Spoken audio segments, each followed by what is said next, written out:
Welcome to the show, Krissy. Thank you for being here. Thanks so much for having me, Lisa. I'm so happy to be here with you today. I really related to, I'm a bit, you have young children, 2 and 4 years old. Yep. Okay. Yeah. So my son's grown now, but I relate to so much of what you share in your business and in your story. You talk about helping moms find joy, friends, and themselves. And you work with, helping women find side hustles, and you have your podcast and all the things under this umbrella of really helping moms maintain an identity in addition to being a mom. And so let's talk about that because, I had a side hustle before side hustles were a thing Right. many, many years ago. And it started as a creative outlet, and then you start to make money. We'll talk more about that. But tell me about your start and how your journey from motherhood brought you into this space of wanting to help other moms who obviously have that in common with you. Yeah. Well, before having kids, I was administrator in schools. I was a teacher for many years, and then I started working as a teacher coach. But on top of that, I had always had side hustles my whole life. I had, since I was 15, had at least two jobs, if not more. And I was always just finding new opportunities and doing new things and creating new things for myself. And then I became a mom, and after my maternity leave, I decided to stay home with the boys, or my one boy at the time.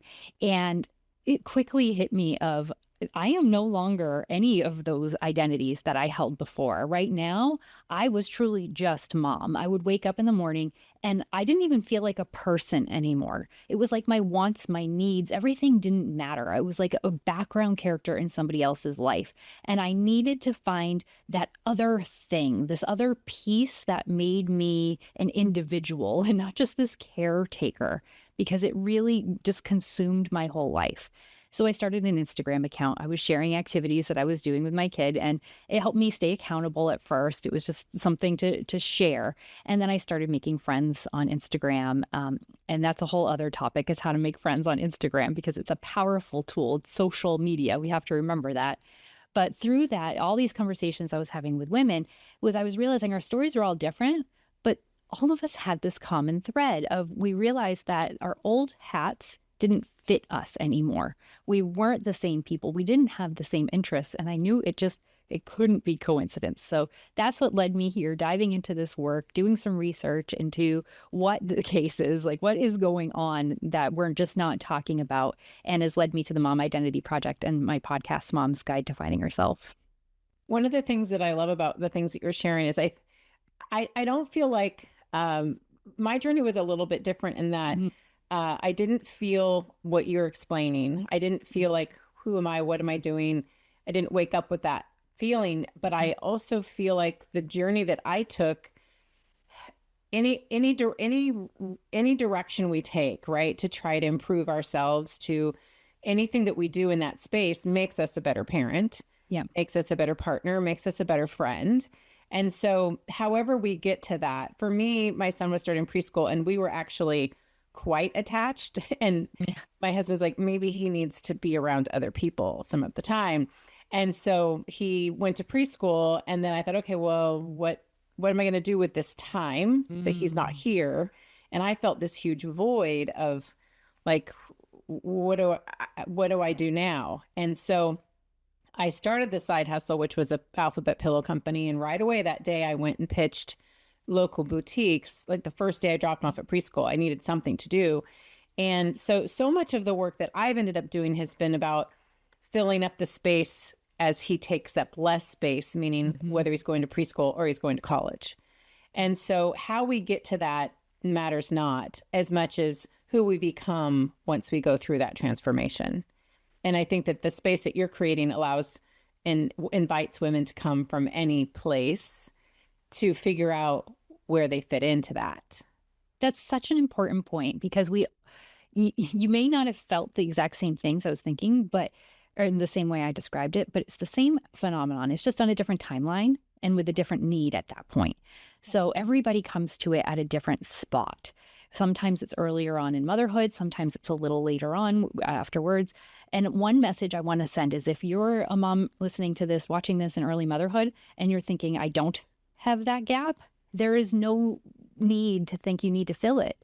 So Yeah. that's one thing that we find on social media too, is there's like, we see all these people doing things. We're like, well, I should be doing that. But if you don't have something in you pulling you in that direction, some gap that you feel the need to fill, you're fine. Right. Everything's great. Just keep living. And if you do eventually get to a point where you're thinking, ooh, there's something else I need, we've got those resources for you when you're ready for them.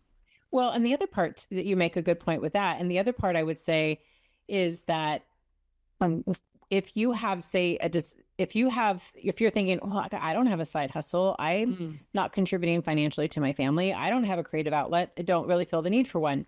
If you don't feel the need for one, stay right where you are, because creating one, the passion has to be there, because there's really not a lot of time for anything outside of what really matters to you. I think life is true. That's true in life, period. Like I Mhm. just, at my age, I just turned 54. I don't spend time on anything that doesn't either serve the purpose I feel is my corner of the world, the people I love, or some intentionality I have in myself. Yeah. And that comes with age and experience, because we can run all around in circles in our 20s and our 30s, even our 40s. I don't know how long it takes. Everyone is different, but Mhm. you eventually hopefully get to a point where you just know that if this isn't like something burning in me to do it, and the time and energy it's going to take, then it's just not worth doing. It's just, and it won't be done well, and it Mhm. won't maybe get done at all. And then you have all this guilt for what you're not doing. So, you know, would you agree with that? I mean, it's got Absolutely. to have Yeah. purpose in your life. And Yeah. I'm not saying some big, purpose overall in the world. I'm just saying it has to mean something to you. Yeah. I call it like the double dipping. We've got to figure out, it has to fill more than one bucket. Yeah. You can't just be doing it for one purpose right now. We Hmm. have too many chores, too many tasks to Yeah. do, too many things, Yeah. that if you're just doing something for the sake of doing it, like try to figure out what other thing you can make it fit. Is it going to fill your joy cup? Is it going to fill your financial cup if that's what you need to fill? Like, what is the other bucket that you're pouring yourself into? Yeah. And you said buckets. It's funny because I used to use the term, and I guess I still do, that have these buckets of passion, Yeah. and then figure out how to get paid for them. Like, and have them Mm-hmm. still be passion, right? Yeah. Have them be something I still love doing. And somewhere around 3 or 4, 5 years ago, I have all these different things that I do. People say, what do you do? Yeah. And that's a broad answer that I give. This show and other things that I do. But about 3, probably 4 years ago, when my son finished college, I got rid of the last thing I didn't enjoy doing, but it was such good money. I kept it for a while, Yeah. so I really feel like at this point in my life, the work that I do is work that I love. And that doesn't always happen. It takes time to get to that point. Sometimes we have to do things in the world to keep the lights on, so to speak. And that's okay too. But if you can figure out how to do it while doing something you love, then Then all that's the better. even bigger. Yeah, absolutely. And I think it's important to give yourself permission to experiment. And part of that is giving your self permission to stop, giving Mhm. yourself permission to quit. You're Mhm. allowed to try things and not like them, Yeah. especially if you've given them a good go. Right. Yeah. I call it my 10-day method. Yeah. So do 10 minutes a day for 10 days. It's not so long that if you skip day 3 for whatever reason, you're like, well, I might as well stop the whole thing.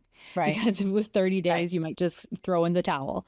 But for 10 days, you can pick it back up the next day and just know you have another week at it, give it a try. And if at the end of that week, you still don't like how it's feeling, how it fits into your life, don't do it anymore. Move on, try something different. But keep at it, keep trying those things. Give yourself permission to stop, but give yourself permission to keep going. To try. Yeah. Mhm. One of the things too that also aligns, so many of the things you're saying, I just agree with so much. One of the things that I always have done in my workspace is, say I'm working on something really big, and it could be, I remember writing my first book and wanting a specific person, a celebrity person who I respected in the space I was writing, write the forward for my book. Mhm. And he just kept saying no. But that wasn't going to work for me. So I would take a hiatus in my strategy, and I would just think, I'm not giving up. I'm Yeah. just taking a hiatus. And he hadn't actually said no. He'd said Okay. everything but no. So until I hear no, it, Yeah. it could still be yes. And Robert Urich, he passed years ago of cancer, but he ended up writing the forward for my first book. And it was persistence, but sometimes you just take a little hiatus from whatever you're persisting toward, because quitting doesn't feel like an option either. So Right. there's these little pieces, like you're saying, try it for 10 minutes a day for 10 days. And then there's these big things that we're already fully involved in Mhm. that we don't want to quit, but we just need to take a little hiatus. We need to take a break and Yeah. come back stronger and more willing to participate in whatever effort it requires. So let's take a break. We'll come back and we'll talk about just I love your branding and the whole nap time concept. Yes. And we'll talk about that in just a moment. We're talking with Krissy Bold. We'll be back in just a moment.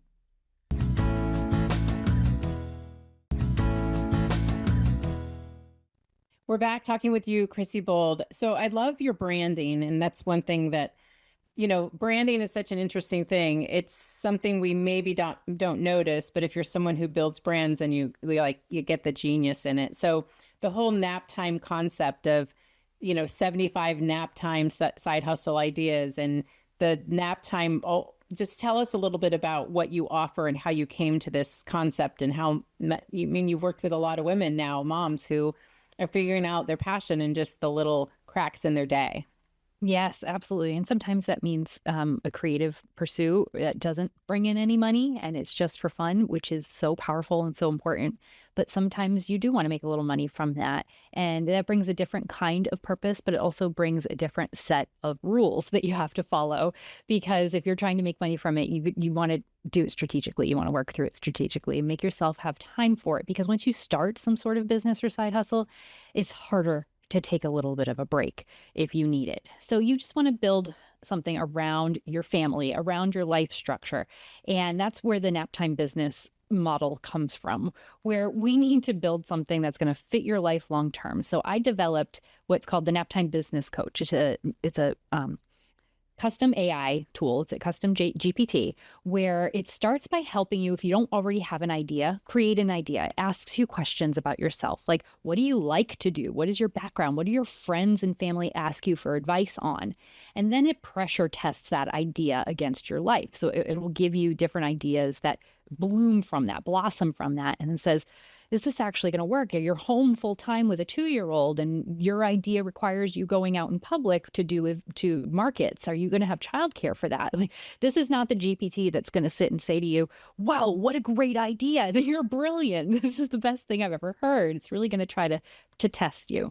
And then from there, this is where all people could come into what I like to explain to people is the 10-minute, 15-minute a day plan. So it prepares for you a custom plan that's going to work through your life and give you micro tasks, a tiny plan that you can take to build something. Now, I did this over the summer when I was building this GPT. I started it by building my own custom plan where in 15 minutes a day for 30 days, I did one teeny tiny task. And sometimes I left it feeling like it was ugly and gross and not finished. But it wasn't about a project being done in a day. It was about a task. I put everything into the Google Doc. And then the next day, the task I knew was to go in and make it look nice. So it's about looking at the big picture and breaking it down into teeny tiny pieces. Because when we're building something as a mom in the tiny cracks of your day, like truly, sometimes it's called Naptime Side Hustle, but my kids don't even nap anymore. So truly, it's like snack time side hustle for me. When that's gone, it's gone. But it's the same kind of idea of we're building it in these pieces and you can't just start something huge. You can't follow the same business advice that's out there for the general public. Yeah, let's talk about these chat GPT things because what you're saying is it's a really brilliant approach. And for anyone who's not familiar how that works, you would just go into chat GPT and you've created it to where you have the configuration, which I've created some as well. And they are intensive. They are a lot of work to create and they're only as good as the creator. Right. So someone would go in and you ask it a question, one prompt, and it leads you to the next question, to the next question. And next thing you know, you have this, like you're saying, in your case, a 30-day plan. And one of the things that I really love about how we can use AI for those of us who are interested in doing that is that it is this way of I build mine to not agree with me. Like I literally say, do not tell me this is a good idea. Tell me what doesn't work about this idea. Tell me how to make this idea better because I'm not interested in being in that space for it to agree with me. So for what you're describing is this place for a mom to go and say, okay, what do I like? And maybe they haven't asked themselves that question in a very long time. What do I Mhm. miss doing? What do I enjoy engaging in? What am I good at? What do people Mhm. say to me that they like that I do? And then just to go from there to having a step by step plan is really incredible, because one of the things that happens when I work with my clients and I help them with visibility and pitching the media and getting on stages and things like that, it seems like a very overwhelming thing. And Mhm. sometimes I think, oh, maybe I should just be helping them. Maybe I should only help people get on TV, or maybe I should only help people get in magazines or only get on a stage. And I think, no, because visibility is a big picture, Yeah. but we can still break it down into little pieces so that it's not overwhelming. So it doesn't matter who you're talking to, they can take that approach and, in your case, during nap time or snack time or any time that you can Right. find, create this plan for yourself that, 10, 15 minutes a day, that's very realistic, very realistic.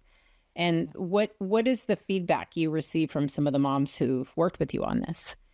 Yeah, it really powerful to hear what moms are doing when they when they realize start to believe in themselves. I guess that's what it is. When they start to believe that they can do it, because some people have had ideas or maybe a whisper of an idea that hasn't fully formed, that they've been talking to their girlfriends about.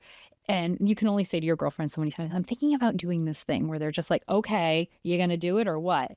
And your husband, talking to him at 2 a.m. about your idea, they're there to support you, but they're not really going to be that sounding board. So to have that GPT to go to at 2 a.m. when you have that brilliant idea, it's like having a business coach. Truly, you're having me to talk to through this idea and really bounce it through it and see how it's going to work and how it's going to play into your day, and then make it happen. So I just finished working one-on-one with a mom who she is really great with systems and routines in her day, where her friends were coming to her asking her, like, can you help me plan my morning routine so that way we're not so chaotic? And she wanted to make that into a business, but she didn't know how.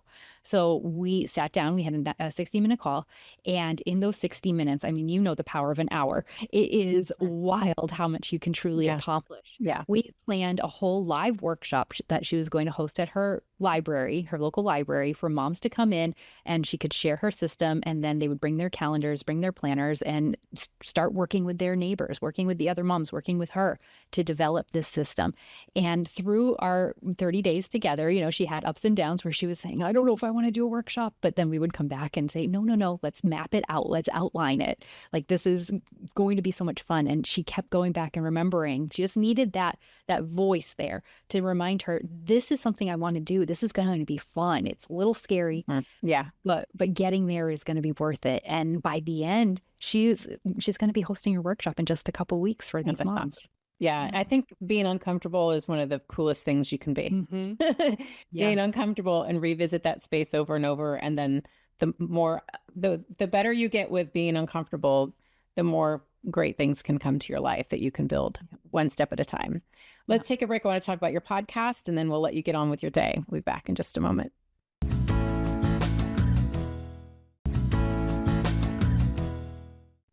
Krissy, let's talk about your podcast. We're wrapping up in just a couple minutes. Mom's Guide to Finding Herself. I am fortunate enough to be a guest on your podcast soon, and your system in place for booking guests is much more organized than mine. I'm recording this and it'll air next week. You and I are recording, it'll air next year.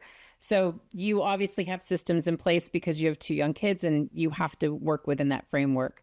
But choosing a podcast and then also being successful at it, and sometimes being successful at it means just continuing to produce the podcast. Mm-hmm. People start podcasts and don't continue to produce them. So tell me about that decision and how it's really opened up your business, and also the opportunity for the community that you've built. Yeah, I also started this as a 10-day challenge for myself. Good for you. Going back to it, yeah. Where last August I started under a different name with a different purpose. I was just interviewing my friends, and I thought it would be fun to do that. I'd always thought about doing a podcast. My sisters and I joked about the pod, but I never had the idea. So I just bought a mic and I made it happen. And through that, I started to realize that I really enjoyed it. So I paused the podcast, but not for the purpose of taking a break, for the purpose of really making it something that I really believed in putting in my whole effort into. So that's where Mom's Guide to Finding Herself started to grow from. And now it's just this amazing, amazing space for moms to come and to get 10 minutes every now and then of how can you reconnect with yourself. And since it launched in February at number 3 in the parenting charts, which was amazing, and number 8 in the broader kids and family charts in the US. So I was up there with some of the big names like Dr. Becky. I mean, I went past Sesame Street. So like it was bigger than Sesame Street for a minute there. And because of that, I was able to reach out to some really incredible guests. And so many of them said yes. Here I am thinking, like, I'm just this mom in New Hampshire sitting in my home office with my husband's desk right behind me, with my kids screaming in the background sometimes. Who am I to talk to these people? Right. And I just sent them all these messages, and lo and behold, they all started saying yes. My issue at that point was, how do I make this happen? How do I record that? Which is now why I'm batching so early. And I realized it worked for me to record so early in advance. So it kind of was a happy accident how that worked out. But having that momentum, just putting myself out there and asking the question and giving myself the opportunity to get some yeses. Yes, the yeses. I mean, I'm so okay with a no. Yeah. You're okay with a no, you'll get to the yes no matter what. You just will. And I host my podcast the podcast I have is called Pitch Playbook, and it's built around my business of pitching. And it's mostly solo episodes. I don't really do guest interviews, but on this show and my radio show for many years, I've been interviewing people. And what I love is you meet someone anywhere, online or at a dinner party, whatever, and they have something that you're interested in talking about. And your guess is that the audience will be interested in it as well. And so having this conversation with you and then the conversations that you have, I think it's really important for people to understand, like, we need that content. We need to have conversations with people in this line of work. And so if someone comes to me with a well-orchestrated pitch, yes, easy, make it easy for the person to say yes. So you're making it easy for your guests to say yes. And then, ideally, those guests who are pitching you or pitching me are making it easy as well. And so it's just about putting yourself out there, again, being uncomfortable for a moment, and then getting more and more comfortable with the process. But I think the work that you're doing is really, really fun and community-minded, and I'm sure just serves so many moms who are in the thick of it, in those years of toddlers and the young kids. And they are the best years of some of the best years of your life. And I know that you know this, but I'll just say it goes really fast. You don't know it goes fast until it's done and they're raised and they're grown and they're building their lives away from home. And it's a big adjustment that your audience doesn't have to prepare for quite yet, but you're doing a really great job of serving them and supporting them during this time. So thank you for being on the show and sharing all of your expertise and all the ideas. And I really respect the work you're doing. Thank you so much. The last thing I want for moms in this phase is to wish away time. So we want to make it as valuable as we can while they're in it, make it worth living. Well, thank you for being here.